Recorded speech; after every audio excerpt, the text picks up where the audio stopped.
थिबा समस्त पुलिस कर्मचारी स्टूडेंट्स प्रेस भाई माने एवं साधारण जनता समस्त को मु आज ये पवित्र दिन में स्वागत करुचे। केंद्र सरकार को गाइडलाइन अनुसार आज एकता दिवस राष्ट्रीय एकता दिवस आम मैंने समस्त शपथ नवा। मु बर्तमान से शपथ पाठ करने को जाऊँगी।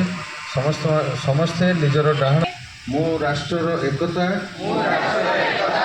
अखंडता और सुरक्षा को बजाय रखा निजको समर्पित संपूर्ण प्रयास करी।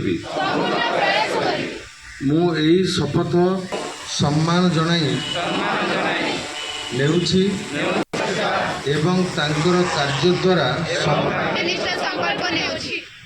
Thank you.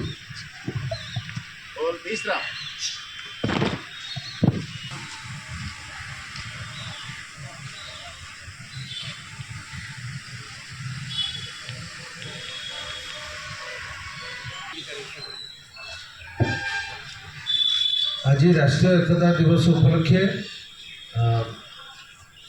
पूरा देश में रन फॉर यूनिटी आम जिलार समस्त थानार आईआईसी माने तांको थाना अंचल रे ये कार्यक्रम को पैलेस पर्यंत जीवा एवं सेठू फेरिबा।